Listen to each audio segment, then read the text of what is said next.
امریکہ نے پاکستان کے ساتھ یہی کچھ کیا اور یہی کچھ ہوتا رہا کہ ڈالر آتے تھے، ڈرون حملے کیے جاتے، لوگ مر جاتے، اور ہمیں بدلے میں کیا ملا؟ مایوسیاں، بدلے میں کیا ملا؟ تانے، بدلے میں کیا ملا؟ ایک ایسی پود ہمارے سامنے موجود ہے جن کے پیارے ان ڈرون حملوں میں مر گئے، اب وہ بدلہ لینا چاہتے ہیں محرومیوں کا، اس ظلم کا جو کسی اور نے کیا اور ہماری سرزمین پر کیا، ہماری سرزمین کو استعمال کیا۔ یہ وہ کہانی تھی جو عمران خان نے سنائی، اور اب اگر آپ کسی اس جو ماضی کی یہ ہماری عادات رہی ان کو نہ بدلا گیا تو پھر پاکستان کہیں پہ کھڑا نہیں ہوگا۔ عمران خان نے اپنے اس انٹرویو میں یہی بات اجاگر کی کہ ہمیں اپنی اس عادت کو بدلنا ہوگا۔ ڈالر جب باہر سے آتے ہیں تو بدلے میں بہت کچھ کہا جاتا ہے کہ جناب ایسا کرنا ہوگا، جو پیسہ دے گا پھر اس کی مرضی کا کام ہوگا۔ ایسا نہیں ہو سکتا کہ آپ کسی کو کرائے پر لے لیں اور پھر اس کی مرضی کا کام ہو، بلکہ اس کی مرضی چلے گی جس نے پیسے دیے، پیسے والے کی مرضی چلے گی۔ یہی کچھ پاکستان کی جو ماضی کی حکومتیں تھیں وہ یہ کرتی رہی، اور اب اس اعلان کے بعد جو پہلا اعلان تھا ایبسلیوٹلی ناٹ کا، یہ اس کا ایک تسلسل ہے جو عمران خان نے جس کا ذکر کیا روسی ٹیلی ویژن کو انٹرویو دیتے ہوئے۔ پھر انہوں نے یہ بھی کہا کہ بیرونی امداد ایک لعنت ہے، اس کے لیے ممالک کو غلط فیصلے کرنے پڑتے ہیں۔ امداد کے باعث ہمیں ترقی کے اصل محرکات اور عوامل پر توجہ نہیں دی اور صرف امداد پر انحصار کے عادی ہو گئے۔ کوئی بات نہیں، پیسہ آ جائے گا۔ اس وقت جو کچھ کہہ رہے ہیں ان کی بات مان لی جائے، اس سے کیا ہوتا ہے ویورز؟ ہوتا یہ ہے کہ پاکستان ہو یا کوئی دنیا کا کوئی بھی ملک ہو جسے ڈالر باہر سے بھیجے جائیں، وہ ڈالر اگر وہاں پر نہیں بنیں گے تو ترقی نہیں ہوگی۔ کسی نے ادھار آپ کو پیسہ دیا، اب آپ کے اوپر ہے کہ آپ اس کو استعمال کریں، آپ اس کو خرچ کر دیں یا اپنے قرضے اتار دیں، یہ آپ کے اوپر ہے۔ اور جب انڈسٹری ترقی کرے گی تو عام آدمی ترقی کریں گے، عام انسان ترقی کریں گے۔ لیکن یہاں پہ کیا ہوا؟ عام انسانوں نے ترقی نہیں کی بلکہ خاندانوں نے ترقی کی۔ یہ دنیا کے جتنے بھی بڑے بڑے سکینڈلز ہیں ویورز، پاناما لیکس ہو، پینڈورا پیپرز ہوں، یا پھر اب یہ سوکس لیکس جو سامنے آئی، یہ انسانوں کی ترقی نہیں ہے بلکہ خاندانوں کی ترقی ہے۔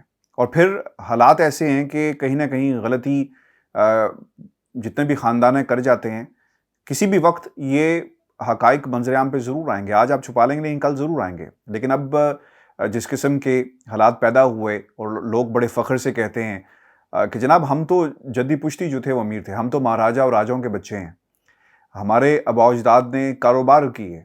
پاکستان کا ویور سب سے بڑا مسئلہ پتہ کیا ہے؟ مسئلہ یہ ہے کہ ہم اس سوچ سے کبھی آگے نہیں نکل سکے۔ آج عمران خان جو باتیں دنیا کے پلیٹ فارمز کے اوپر کرتے ہیں وہ اس لیے کرتے ہیں کہ یہ ہمارے نظام کا سب سے بڑا مسئلہ رہا۔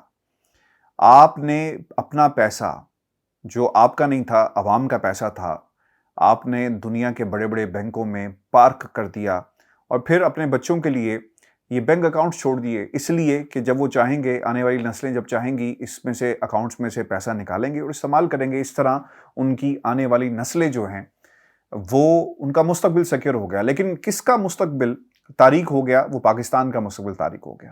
یہ پیسہ جو کہیں اور لگنا تھا وہ ان لوگوں کے اکاؤنٹس میں چلا گیا۔ پھر جو دوسری بڑی امپورٹنٹ بات کی، اور یہی مسئلے کا سب سے بڑا حل جو عمران خان نے پیش کیا، اور یہی ایک فساد کی جڑ بھی ہے اوور دا ایئرز جو پاکستان کے نظام میں ہمیں نظر آتا ہے، وہ یہ کہتے ہیں کہ ایکسپورٹس نہیں بڑھ رہی، نظام موجود نہیں ہے، لوگ ریلائی نہیں کرتے اپنی انڈسٹری کے اوپر کیونکہ انڈسٹری موجود ہی نہیں ہے، سسٹم موجود نہیں ہے۔ پھر کیا ہوگا؟ آپ غیروں کی طرف دیکھیں گے۔ جب آپ غیروں کی طرف دیکھیں گے تو پھر کچھ شرائط ہوں گی جن پر آپ کو عمل کرنا پڑے گا، اور یہی وجہ بنی کہ دنیا بلاکس میں تقسیم جب ہو جاتی ہے، آپ کسی امیر کا ساتھ دیں تو پھر وہ آپ سے آپ کی مرضی کا نہیں کام کروائے گا بلکہ اپنی مرضی کا کام کروائے گا۔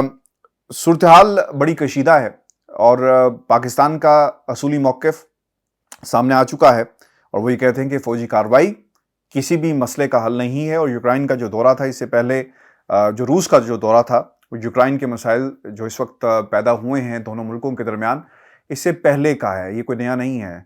پاکستان کے کچھ صحافی، کامران خان نے بھی یہ بات کہی کہ دیکھنا ہوگا کہ عمران خان صاحب جا تو رہے ہیں، اور دوسری طرف اگر اٹیک ہو جاتا ہے تو پھر پاکستان کہاں پہ سٹینڈ کرے گا۔ میرا خیال ہے کہ کامران خان صاحب کو جواب مل گیا ہوگا کہ پاکستان کہاں پہ سٹینڈ کرتا ہے، اور جس طرح عمران خان نے کہہ دیا کہ جنگ کسی مسئلے کا حل نہیں ہے، اور سب سے بڑی مثال آپ کے سامنے افغانستان کی ہے۔ امریکہ نے جو کچھ بھی کیا، اس کے باوجود یہ مسئلے کا حل نہیں تھا، اور آج امریکہ خود یہ بات کر رہا ہے۔ دوسری خبر، آصف علی زرداری اور فضل الرحمان کی ملاقات تھی۔ اندرونی کہانی آپ کے سامنے رکھ دیتے ہیں۔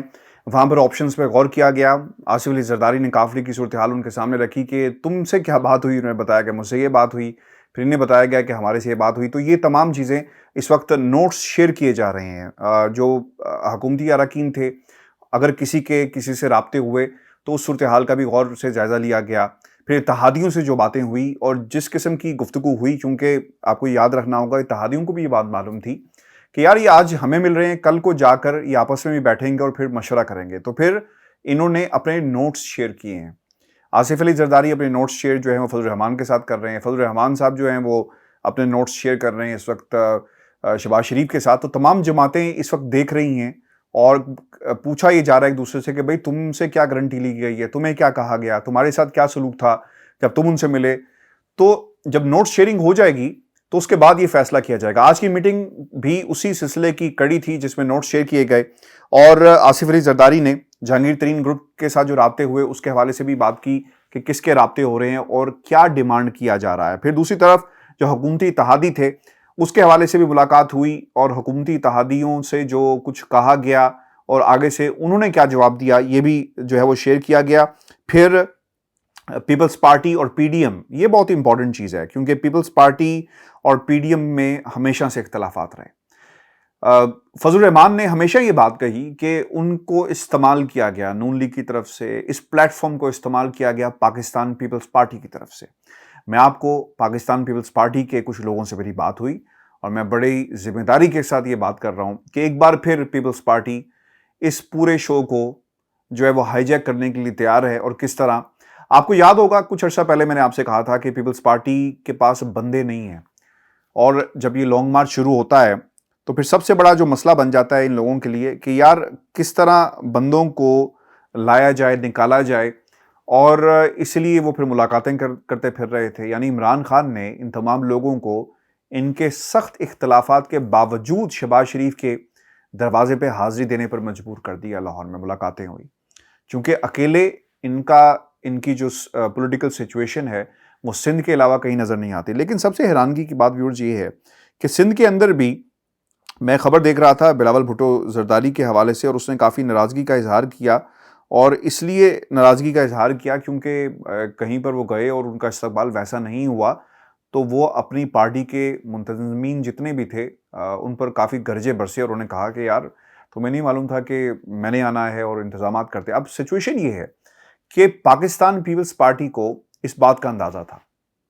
پیپلز پارٹی اس لیے فیس سیونگ کے لیے, امداد کے لیے گئی تھی افراد کی کہ ان کے ساتھ مل جائیں, اور وہ پہلے بھی سافٹ کارنر رکھتی رہی ہے اس معاملے میں کہ اگر کوئی شامل ہونا چاہے تو شامل ہو سکتا ہے. تو اس کا اندازہ یہ تھا کہ انہیں معلوم تھا کہ سندھ سے باہر نکلیں گے تو انہیں کوئی منہ نہیں لگائے گا, اور وہ لوگ جو سندھ کے اندر مضبوط ہیں, یعنی وہ پارٹی جو سندھ کی جماعت تھی, وہاں پر بھی کوئی بڑا شو یا بڑی ریلیاں کرنے میں ناکام رہی.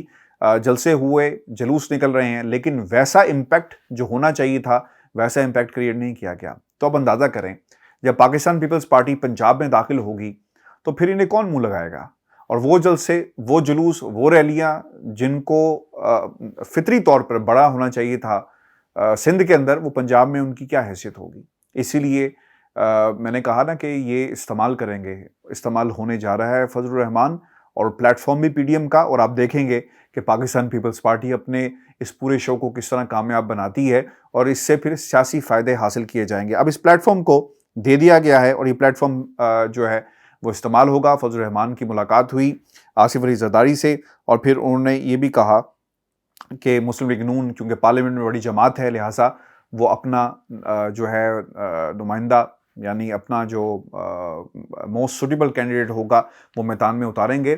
اور اس کے اوپر بھی سیاست ہو رہی ہے کیونکہ بعض لوگوں کا یہ خیال ہے کہ اگر تحریک عدم اعتماد کامیاب ہوگی تو شاید نون لیگ کے اندر سے کسی شخص کو نکالا جائے گا, یعنی پیش کر دیا جائے گا. تو اس میں نون لیگ کے اندر بھی لوگوں نے ایون فیلڈ اور ماربل آرچ میں رابطے شروع کر دی ہیں اور ٹیلی فون پر گفتگو جو ہے وہ جاری ہے. اور دا موسٹ فیوریٹ پرسن کون ہوگا, اس حوالے سے لوگوں نے اپنی اپنی کوششیں جو ہیں وہ ویئر شروع کر دی ہیں. اچھا, پیپلز پارٹی نے ناراض اراکین کے ساتھ رابطے میں, اور یہی رابطے ہمیں عدم اعتماد میں کامیاب بنائیں گے. اچھا, اسٹریٹجی یہ اپنا رہے ہیں کہ جو لوگ ناراض تھے پاکستان تحریک انصاف سے انہیں منایا جائے, لیکن پاکستان تحریک انصاف نے بڑا زبردست کام کیا اپنی جماعت کے لیے. وہ کیا کام تھا کہ کچھ دنوں پہلے آپ نے، بلکہ میں نے بھی خبر شیئر کی تھی کہ پنجاب کے اندر ایک تو جو کیبنٹ ہے، جو وزراء ہیں، ان کو بڑھا دیا جائے گا، نئے پورٹ فولیوز دے دیے جائیں گے تاکہ اتحادیوں کا منہ بند کیا جا سکے. یہی کام وفاق میں بھی ہوگا تاکہ، چونکہ اتحاد کی جو گورنمنٹ ہوتی ہے نا ویورز، وہ اسی طرح کی ہوتی ہے. ذرا سا مشکل وقت آتا ہے، آپ کچھ دیتے ہیں انہیں اور خاموش کروا دیتے ہیں. یہی کچھ ہو رہا ہے. پاکستان تحریک انصاف کی حکومت نہ ہوتی، کوئی اور بھی حکومت ہوتی، اتحاد کی حکومت کی سچائی جو ہے وہ یہی ہے. اب آصف علی زرداری صاحب کے حوالے سے جو لانگ مارچ کا جو شیڈیول، جس کا اعلان بھی کیا گیا، اور پھر اس ملاقات کے بعد، اچھا اس میں شیڈیول میں کیا کہا گیا ہے؟ شیڈیول کے اندر جو چیزیں ڈسکس کی گئی ہیں، ایک تو پنجاب کے اندر نون لیگ ان کا استقبال کرے گی. جیسا میں نے آپ کو پہلے کہا کہ سندھ میں ان کو منہ کی کھانی پڑی تو نون لیگ کی سپورٹ کی ضرورت تھی اپنے اس شو کو کامیاب بنانے کے لیے. پھر جمعیت علماء اسلام خیبر پختونخوا میں لانگ مارچ کا استقبال کرے گی. بلوچستان، آزاد کشمیر، گلگت بلتستان میں بھی لانگ مارچ کا استقبال کیا جائے گا. پتہ نہیں کیسے کیا جائے گا. بلوچستان میں یہ بندے کہاں سے لائیں گے، کشمیر میں بندے کہاں سے لائیں گے، اور اس کے علاوہ گلگت میں بندے کہاں سے لائیں گے. پھر long march G T road سے گزرے گا، اور پی ڈی ایم کی جماعتوں کے کارکن ہر شہر میں لانگ مارچ کا استقبال کریں گے. اسٹیج نہیں لگایا جا رہا، یہ بھی کہا گیا ہے. لوگ آئیں گے، مین اسٹیج سے خطاب کریں گے اور آگے بڑھتے جائیں گے. پھر کیا ہوا کہ پیپلز پارٹی کے جلسے میں مرکزی قیادت کی شرکت کے لیے پی ڈی ایم کی مشاورت جاری ہے. اچھا، اب پیپلز پارٹی کا جلسہ ہوگا اور مرکزی قیادت کون سی ہوگی، اس پہ بھی بات جو ہے وہ کی جا رہی. لانگ مارچ میں اسلام آباد پہنچنے پر جلسہ ہوگا، دھرنا نہیں دیا جائے گا اور لانگ مارچ ریڈ زون میں داخل نہیں ہوگا، جبکہ وزیر اعظم کے خلاف تحریک عدم اعتماد پیش کرنے کی تاریخ کا اعلان اسی جلسے میں کیا جائے گا. ویورز، یہ وہ اس وقت پولیٹیکل انگیجمنٹ ہے جس کا ذکر ہم بہت عرصے سے کر رہے ہیں کہ یہ دھرنا نہیں دیں گے، جو ریڈ زون ہے اس میں داخل نہیں ہوں گے. آج انہوں نے خود سے یہ بات کر دی، چونکہ انہیں معلوم ہے کہ پاکستان کے خلاف جا کر، پاکستان کے اداروں کے خلاف جا کر کوئی بھی ایسا کام جو ہے وہ نہیں کیا جائے گا. اور دھرنا جس طرح کہا جا رہا تھا ہم کریں گے، ویسا نہیں ہے. لیکن میری جو اسیسمنٹ ہے، اور میں پچھلے کافی دنوں سے اس کے اوپر جو میں مختلف جو پولیٹیکل مائنڈز ہیں جن سے میں بات بھی کر رہا ہوں، لانگ مارچ کو کوئی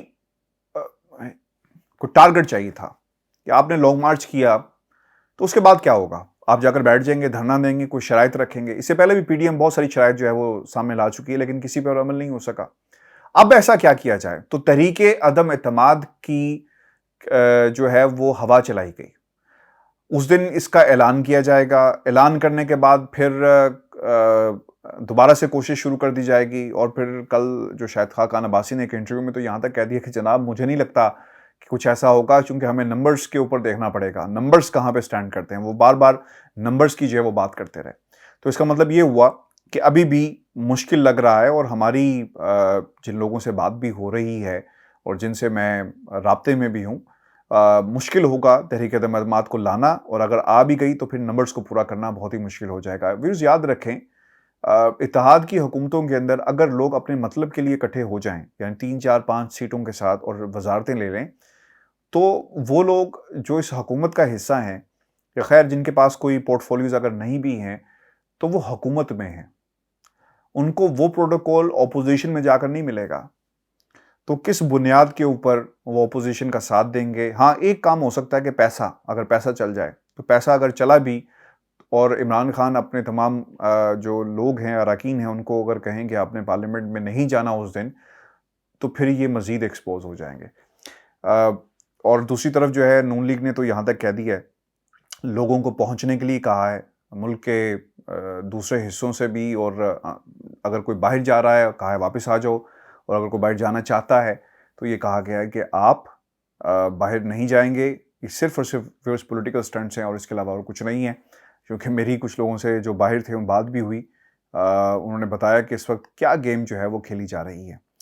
آپ نے کمنٹس بھیجیے گا ویورز، اور چینل کو ضرور سبسکرائب کریں. اور انشاءاللہ اگلی ویڈیو کے اندر وزیر اعظم پاکستان عمران خان کا جو دورہ روس ہے اس کے حوالے سے میں کچھ باتیں آپ کے سامنے رکھوں گا. اجازت دیجیے. اللہ نے کے بعد.